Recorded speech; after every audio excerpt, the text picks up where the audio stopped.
Welcome, everyone. My name is David Millington, and I am the Director of Education at Next Level Purchasing Association.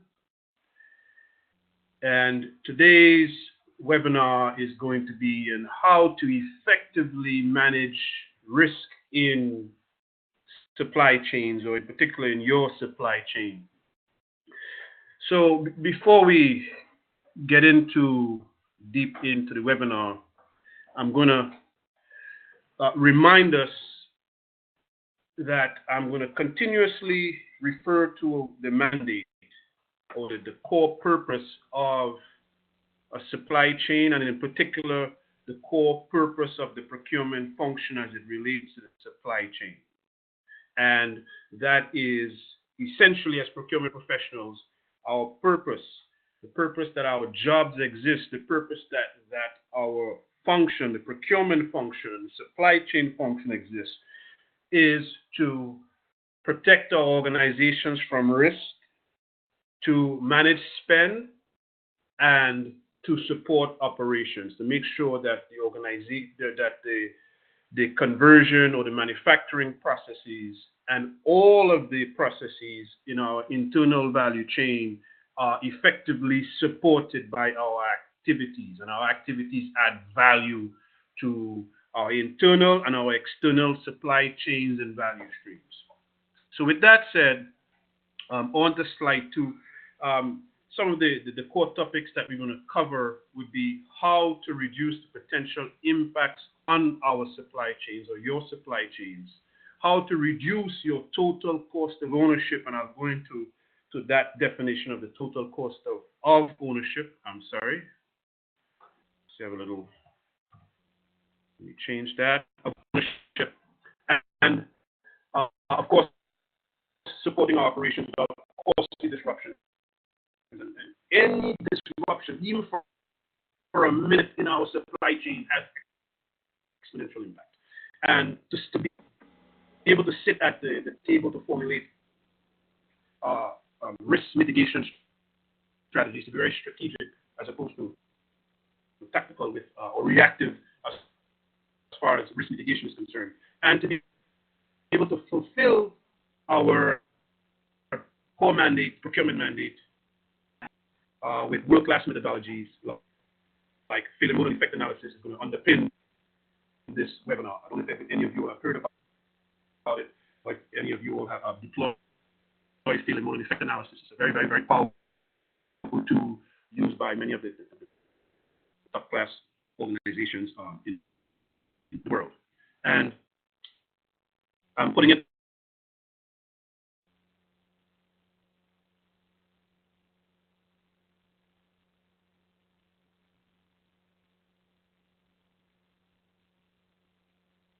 any critical or chronic or recurring risk in your environment.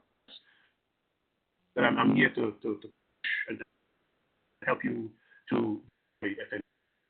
If you take up on it, I would make sure I leave my email address and my contact information so you can call me and I can walk you through this. This is why we're here at Next Purchasing Association. Very passionate about seeing you succeed. In particular, I'm very passionate about seeing others succeed. So I think you might want to take me up on that if you identify any critical risk in your function, in the supply chain function, or your procurement function, in your organization that you see that has high impact and it's recurring. Take me up on it, give me a call, and I'll do my best to coach you through how to effectively manage and eliminate as much as possible the impact of those risks.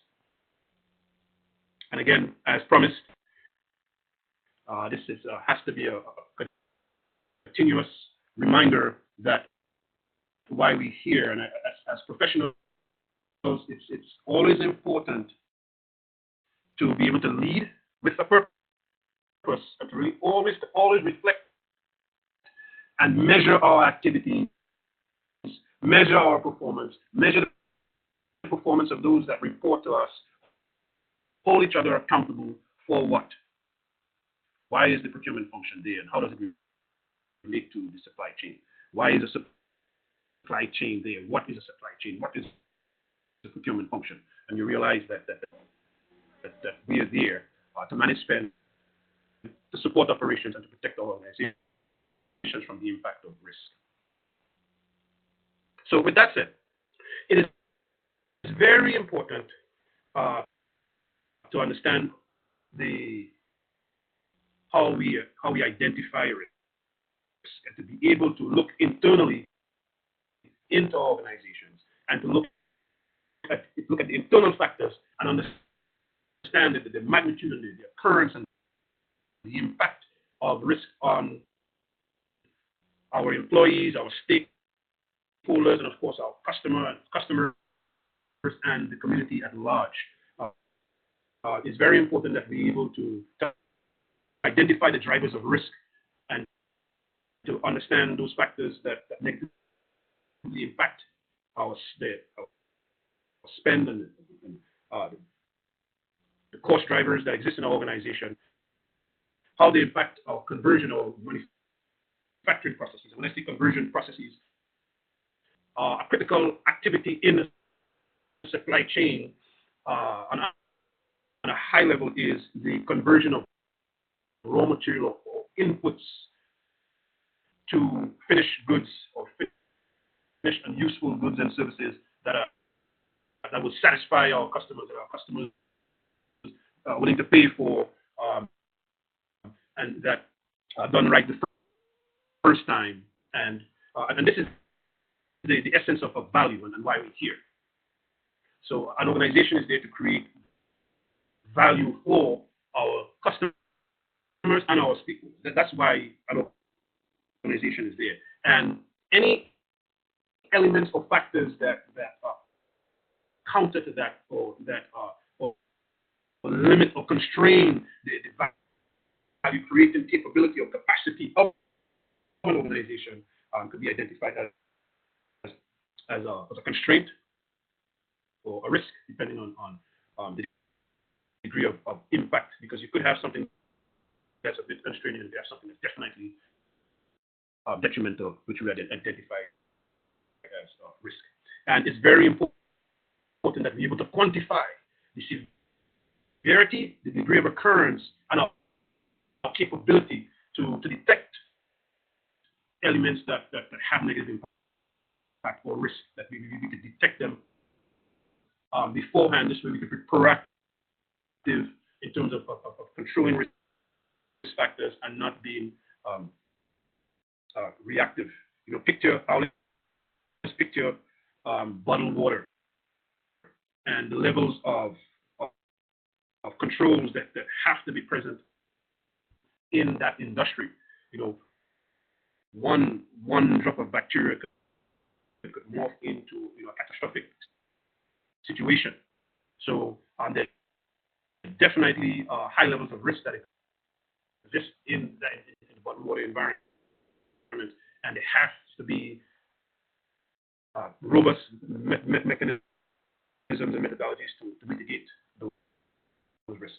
And then, of course, in terms of effectively managing risk, would be our capability and our capacity to act upon risk at the root level.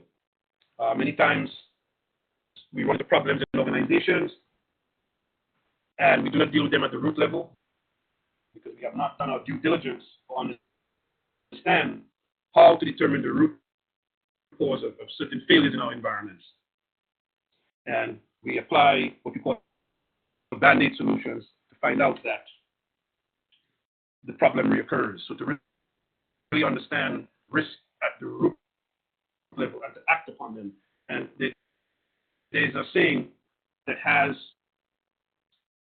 great relevance, and that is act or be acted upon. And that's the reality of life.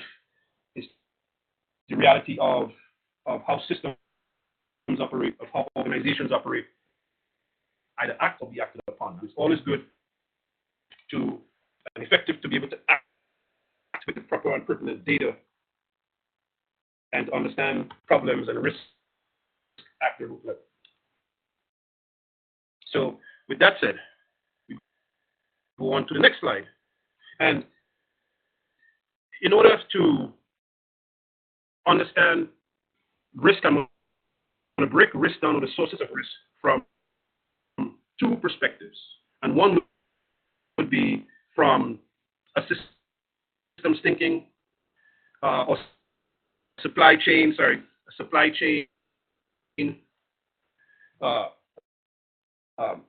systemic approach, and or if you want to say internally, if I may, and understanding what are the components of a supply chain system. So supply chain system on a high level essentially are suppliers who provide inputs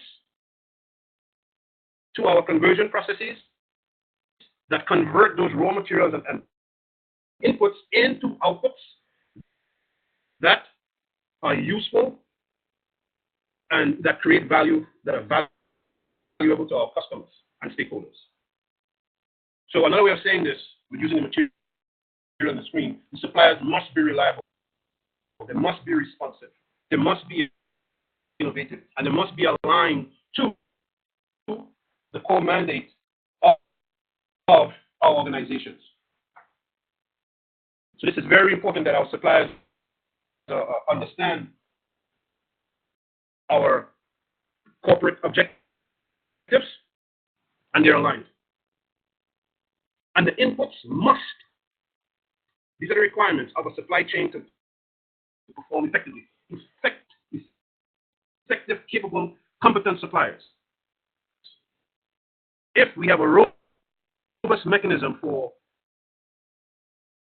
accomplishing that, and assuring that our suppliers have the capacity, they have the capability to the output of suppliers of that nature, the natural output would be raw materials that we would procure as procurement professionals at the right price.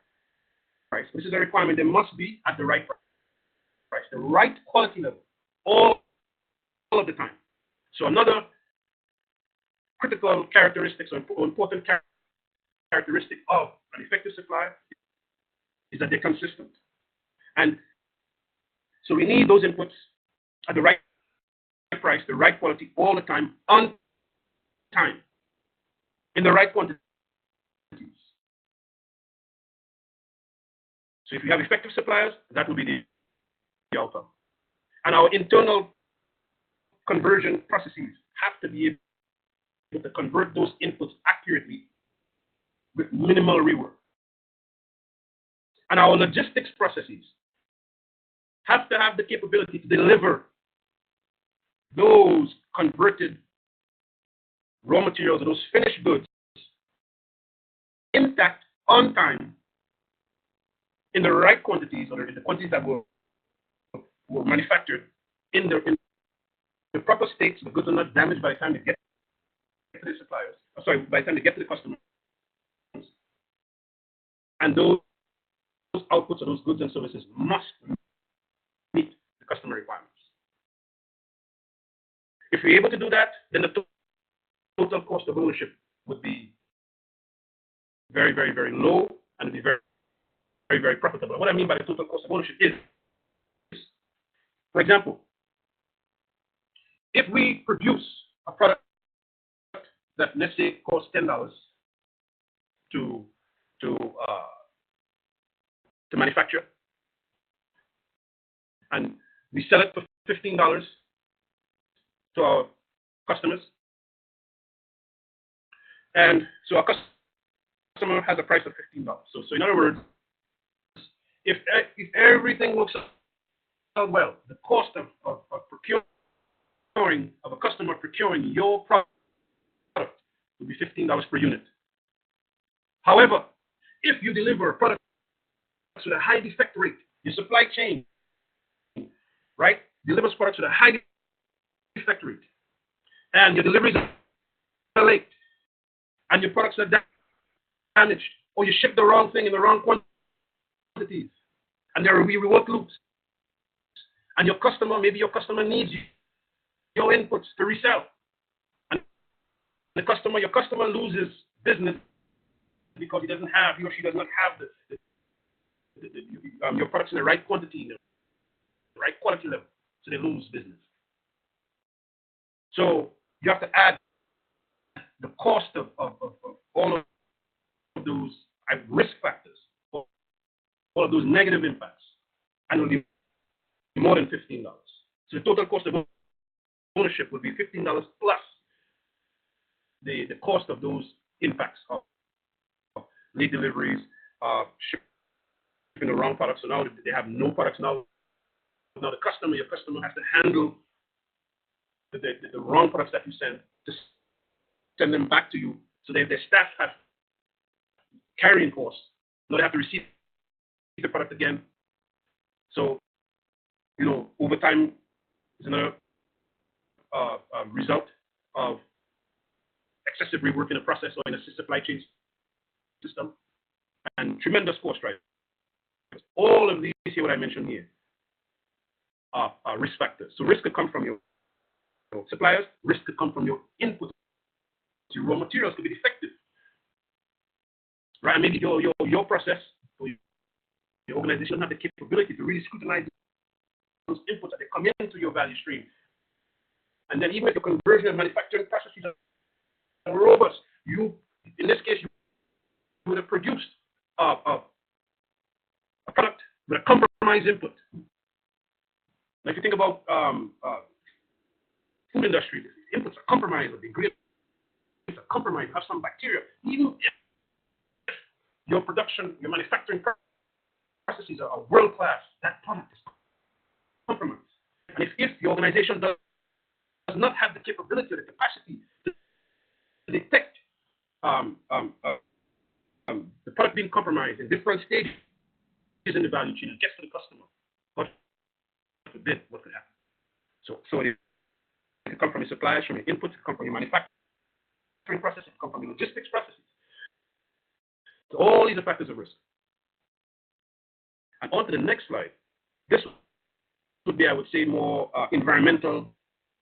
And when I say environmental, as opposed to the science of environmental scanning, meaning understanding the risk factors as they relate or where they would come from in terms of your business landscape. So this is looking at it on a macro level. The SIPOC, we'll go back here, SIPOC, suppliers, input, process, output, customers, right? This is one way of scrutinizing and analyzing your supply chain. This is effectively your supply chain for different risk elements. And here, looking at your landscape, your business landscape in totality, you can see that all of these factors here, the socio-demographic trends, what's trending, the ecological trends, the economic factors affect the supply chain, the competitive trends. What are your customers up to? The political trends, trade wars could grind your supply chain down. Technology, cybersecurity, cyber threats. These could bring tremendous impact on your supply chain. The threats could come from your suppliers, they come from our organizations, they come from our customers, they come from our customers, and we know cybersecurity is a hot, sensitive topic. So to really understand where organization is relative to these trends, the customer trends, the trends in the industry, our industry maturing at an exponential rate, and how would that affect the organization? Now, in particular, these trends here, in terms of the business landscape, and really understanding to be able to have this strategic view where we can really understand our environment. Okay, because these segments here are essentially the environments in which our organizations operate. So it's very important that you understand. So, and you see the word here, trends. Every day we wake up, there's a shift in these trends. And for us to understand three things. What are the trends? What are the magnitudes of those trends? How do they impact our organizations? And how does it impact our supply chain? How does it impact the procurement function? And then the third thing is, what are our strategies to mitigate those impacts? And if you look at these here, they're all critical impacts and potential risk factors. So to do a good identification of risk elements on a micro and a macro level, I urge you all to, again, going back here, use the CYPOC methodology, identify the risk. I'm going to go in a few minutes I'm going to show you all how to assess the most critical risk from minor, from risk that are not as critical, and the risk mitigation strategies. So we look at the CYPOC, and then we look at organizations in this context. So many organizations may use a simple risk log, something of this nature here. I got this from our risk management in our course, Microsoft Project Purchasing Professionals. So this is one methodology in which we could manage risk, identify them, and manage them, and sort of prioritize them in terms of how we would apply resources to establish some risk mitigation strategy. So we go across the table, we identify the risk, we determine the probability of those risks occurring, and we always look at impact to understand the impacts. We get high, medium, low, the probability, high, medium, low, or very low, and of course the action to be taken. And these actions, they should be practical, and we should test them. We should find a way to simulate in a non-disruptive way our action plans and our risk mitigation strategies, because we could have a theoretical understanding of a plan in terms of what we would do in case a situation happens, and then we deploy this risk mitigation strategy. And the who, what, when, how, why is nobody understand what's going on, to find out that the strategy is not effective, it was not rehearsed, areas of responsibility were not clearly defined, and it was not tested, and it was too slow to react. You don't want to be in that situation. So you want to, in a non-disruptive, piloted way, test your risk mitigation strategies to ensure that you have a high confidence level that they're effective.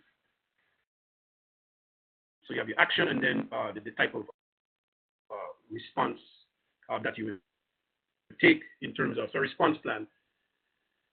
If risk element A occurs, who is responsible, and how that action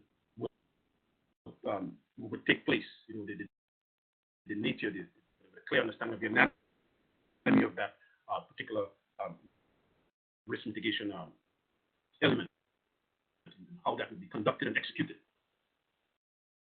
So this is one format in which you could mitigate the risk using a risk log. And I happen to prefer what we call failure mode and effect analysis. So failure mode, if a process or a product or some point of failure occurs, what is the effect of it? To have a robust mechanism. FMEA is a very, very robust mechanism in which we could understand risk and prioritize them and have the effective strategies. It's very important that we understand that not all business problems are equal, right? And that we learn how to prioritize sustainable responses to negative impacts.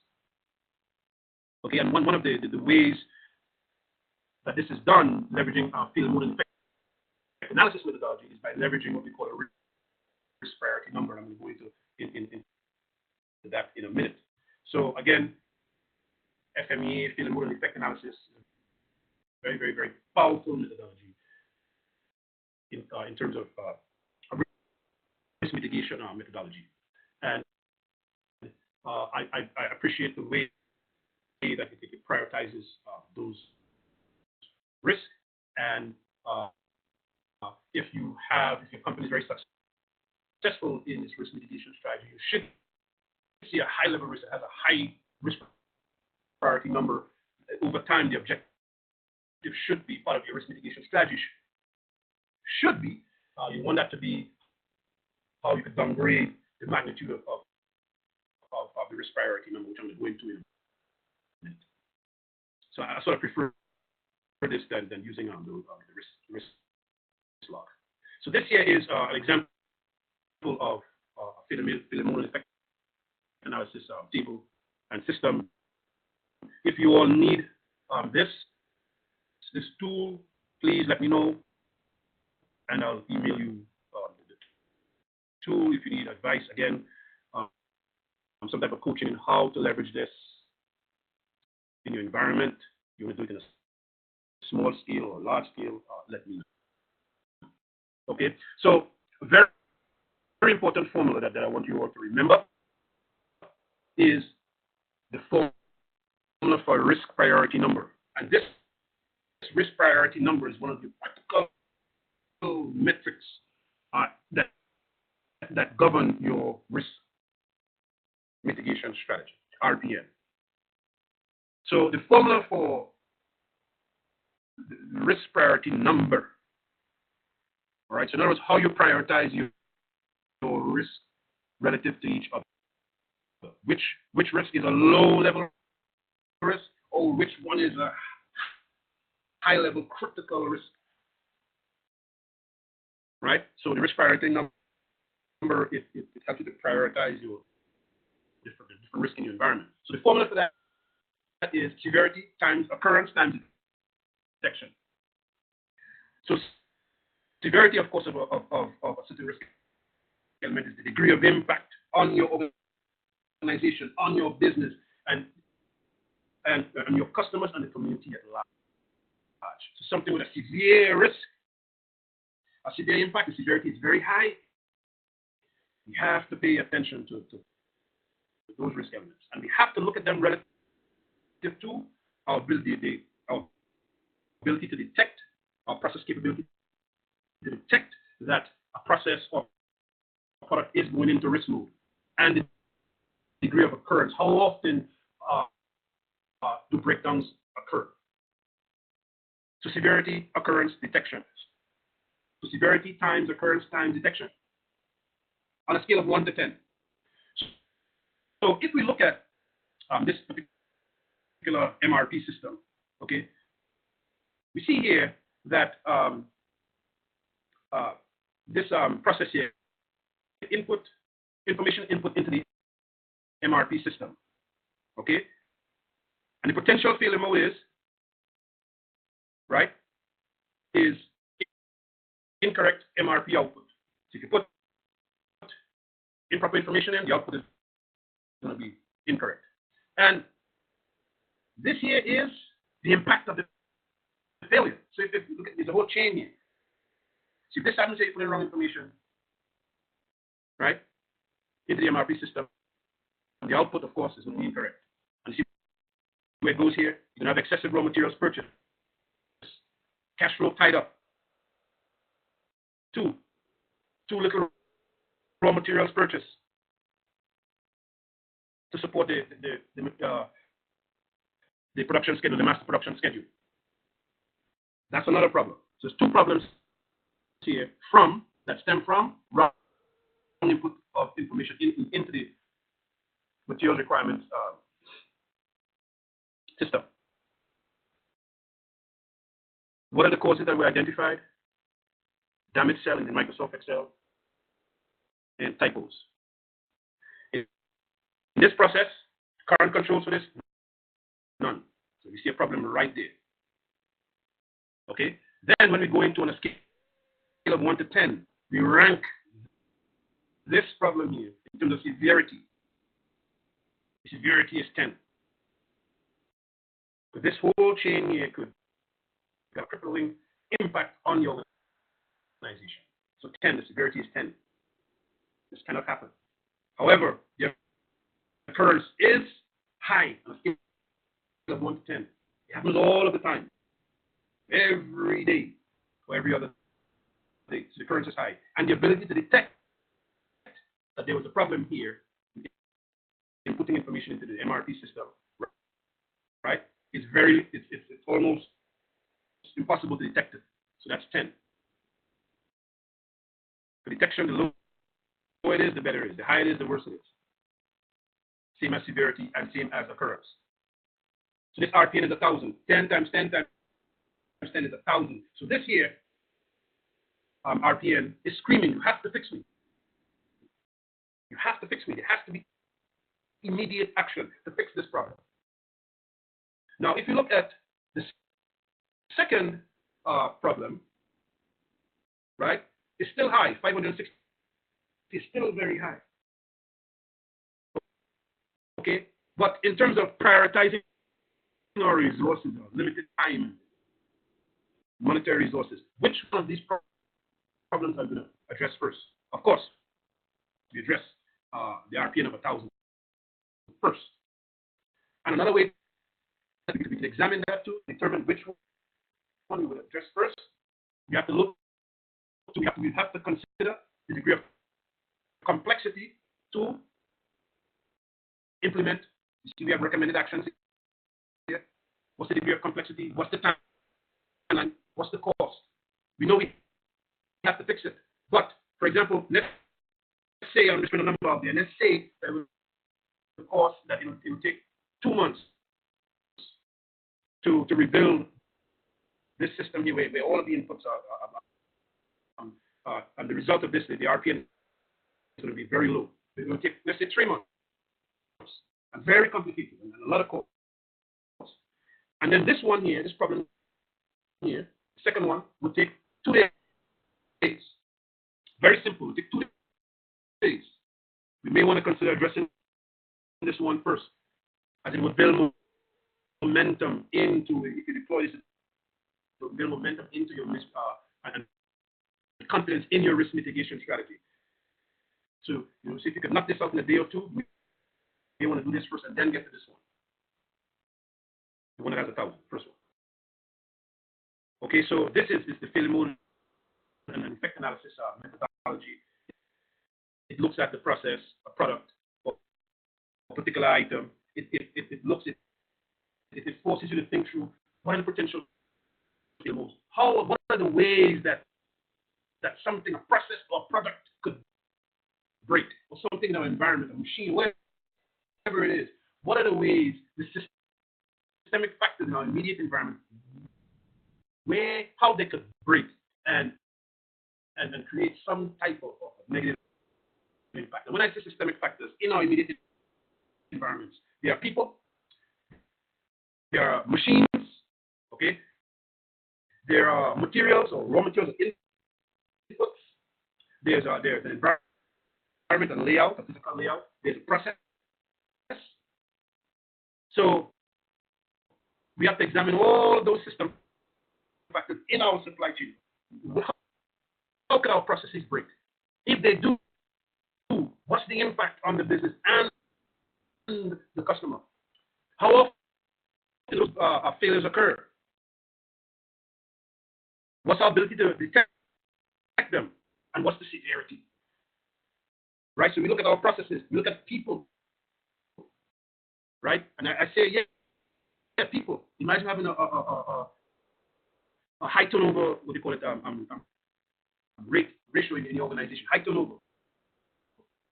And getting new people into critical processes on a regular basis, that could bring risk right there. You have increased error. What about if the culture of the organization, that could be another factor where risk could come in terms of environment. So environment, I like to break environment into 2 components, the physical layout and the culture in the environment. And the culture could be a source of risk, because if we have a culture where you have a lot of disgruntled employees in your supply chain. You can sabotage your process. That's another risk factor. So again, environment, split that into physical layout, content and culture, machines that we use, the raw materials, raw materials that we use, and other inputs. We look at the process, and we look at our measurement systems, our metrics, how we measure things. Okay, so if we're dealing with some sensitive products, and they're very weight sensitive, for example, like in pharmaceuticals or in the food space, where a small weight of raw materials has huge impact, like baking soda or yeast in the baking environment, relative to the mass of other raw materials. A small amount of yeast and a small amount of baking soda can have a huge impact. Same thing in the pharmaceutical space. Having too much or too little could create a big problem. So how we measure things, right? The measurement utensils, the sensitivity, the calibration of the scales, and the measurement micrometers, etc. that we use, all these could provide risk. So again, metrics, how we measure stuff, people, the materials, the process, the environment, all of these things could drive risk. It could come from all of these sources. And worst case, you have a lot of risk factors in all of these things. You have to be able to prioritize those risk factors and to deal with them effectively. So feeling effect analysis is a very, very powerful tool that will make you think through this and prioritize your risk elements by leveraging the risk priority number. The strategy should be to get these numbers down as low as possible. Your recommended action, as I mentioned before, make sure that we test the recommended actions, not just we recommend, well, let's do this. No, test it and verify that those actions are effective. You have to verify them because, God forbid, in the committee, we have to deploy them and know how to deploy them, when to deploy them, who to deploy them. We have to make sure that if people leave the organization, let people leave the organization who are responsible for their functions, and then all of a sudden something happens. Oh my God! In this case here, Amy's no longer here. Nobody knows what to do. You cannot have these breakdowns when it comes to managing risk. Something very, very, very, very, very serious. This table here is a table filling effect analysis chart with a lot of segments of risk that you see go from 800 straight down to 300. And this here is a key to determining how you would rank and rate your occurrence factors, your detection factors, and your severity factors on the scale of 1 to 10 that I mentioned, how you would rate them. And it's very important that you understand in your industry, your particular industry, what an acceptable risk priority number is. If you could get it down to 0, that's great, but is it a reality? In some industries, a risk priority number of 20 or 40 is acceptable. Some maybe 100. So you have to know in your particular industry the risk priority number, what's an acceptable risk priority number to have, and of course, the goal should be to continuously improve your processes where you drive the numbers down as low as possible. So this is a very, very, very important key here to, and it's from the AIAG 4th edition. So these are the criteria. These are the criteria for one to scorecard the risk factors of severity, occurrence, and detection in your environment.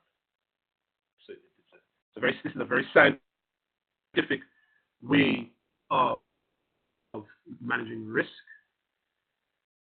I was doing an ISO audit a few weeks ago. I can't say where the organization is, but it's a very, very reputable organization, and they use failure mode and effect analysis. So that is it. I'm going to leave the floor open for any questions in the Q&A. If anybody has any questions, please send me a message in the chat box. I'll be happy to respond. Okay, I see someone would like me to email the tool. The tool email to me as long as the slides. Okay, no problem. No problem. Alexander, I'll be happy to do that. John, hello, John. Thank you for attending. Thank you all for attending. Any questions or anything that you all need, any help that you all need? In particular, we have the improving quality in the supply chain. That's an exceptional course delivered by Next Level Purchasing Association, and this tool, the failure mode effect analysis, goes in depth in that course. A really beautiful course, one of my favorite. Yes, absolutely. Boaz, absolutely, definitely. Just send me an email. Right, my email in the document right here. DMI Millington at Next Level Purchasing.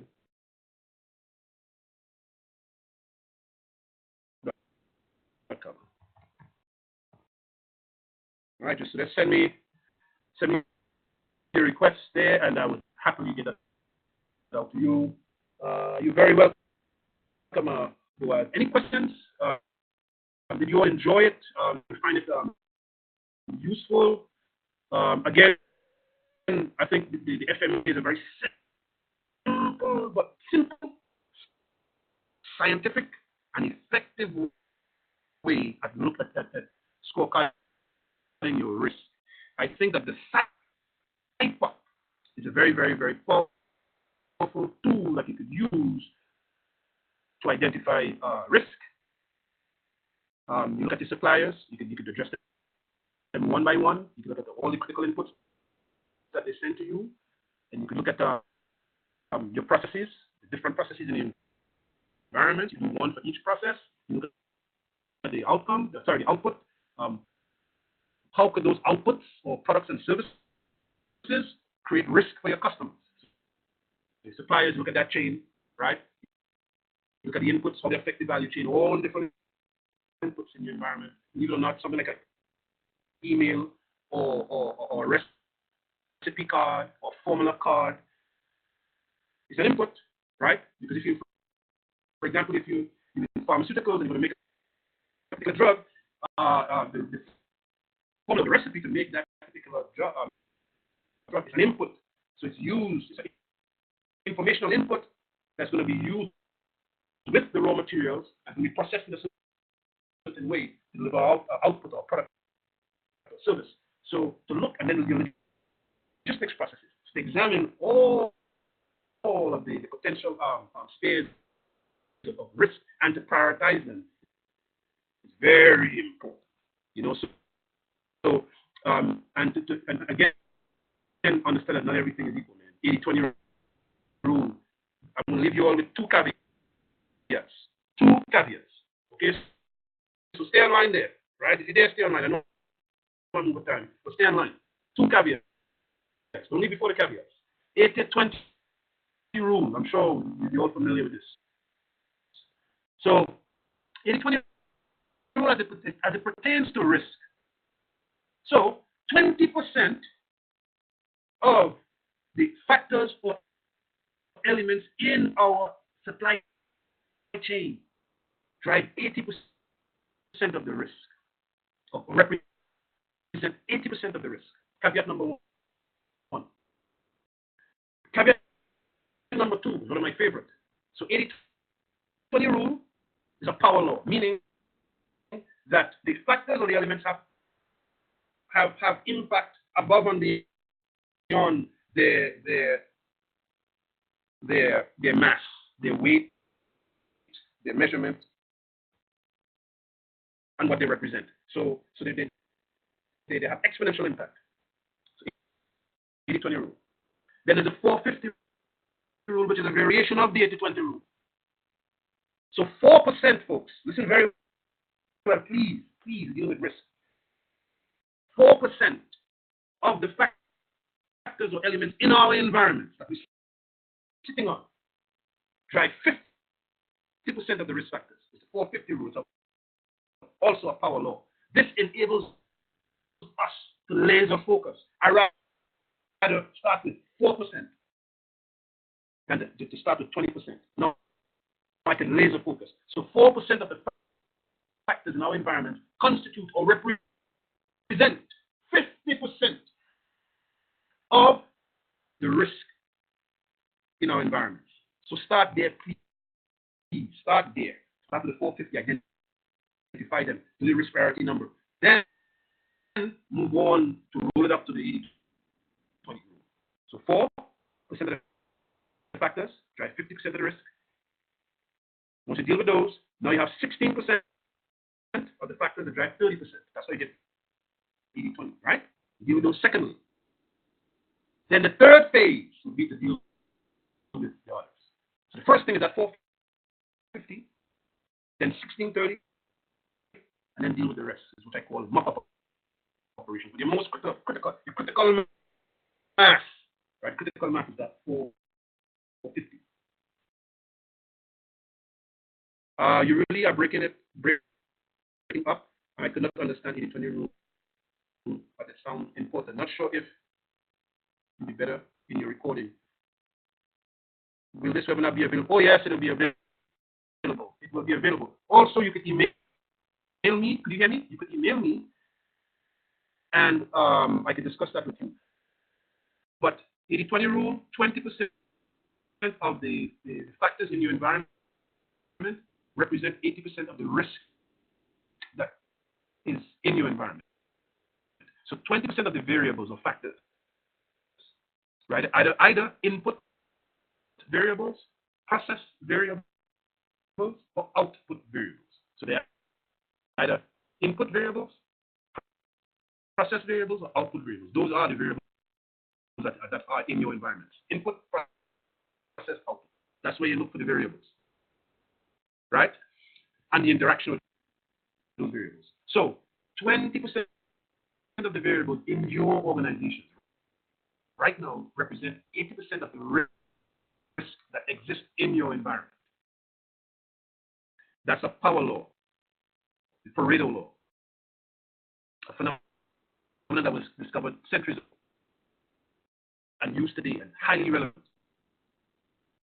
A derivative from the 80-20 rule is the 450 rule, in which 4% of the variables in your organization constitute or represent 50% of the risk.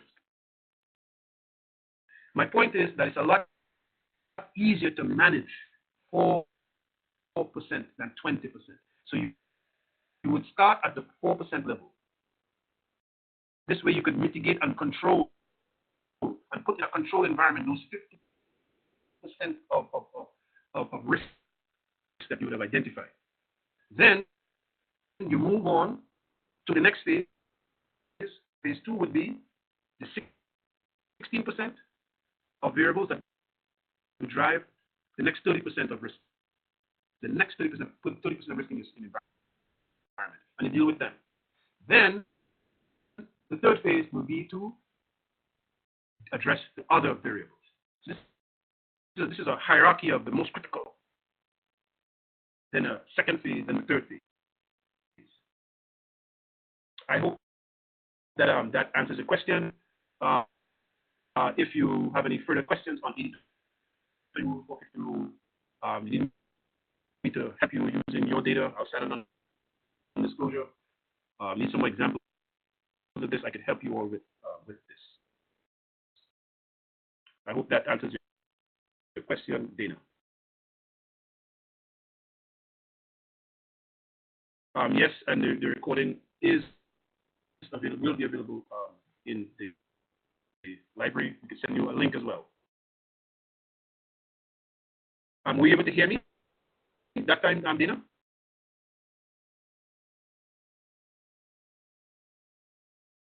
And while we're at it, does anybody else have any other questions? And yes, 80-20 rule, 450 rule, and I know I said 2 caveats, but this is the last one. If you want to be effective as a leader, you want to be effective as a procurement leader, supply chain leader, or a leader in any space, think strategically. You have limited time and resources, so think 80-20 and think 450.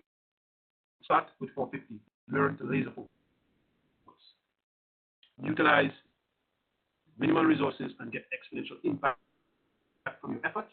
In order to do that, you start with the 450 level and leverage that, master that tool.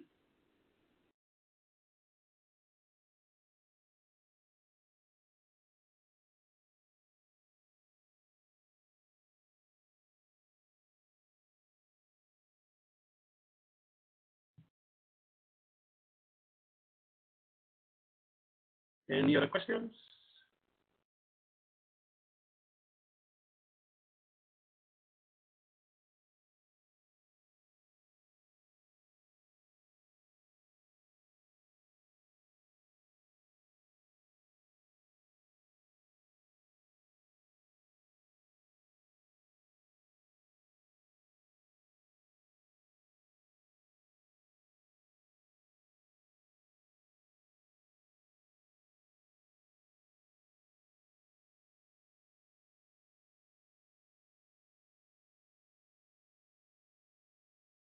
I'll be on for a couple more minutes. Is it possible to share in terms of technology change as a result of customer trends?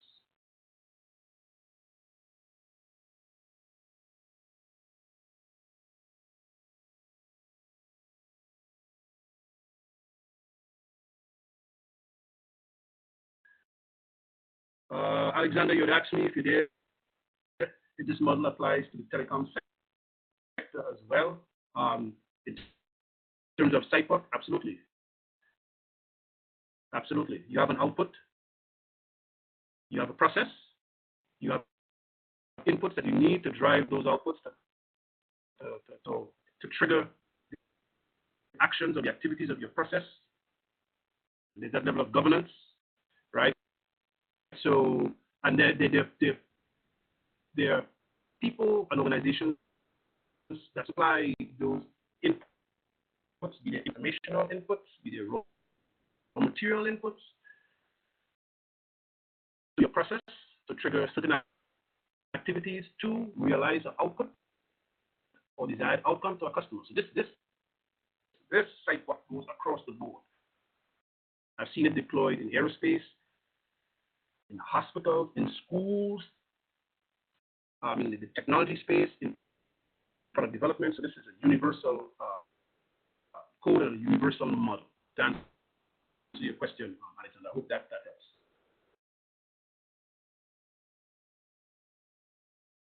And if you need further advice on that, let me know.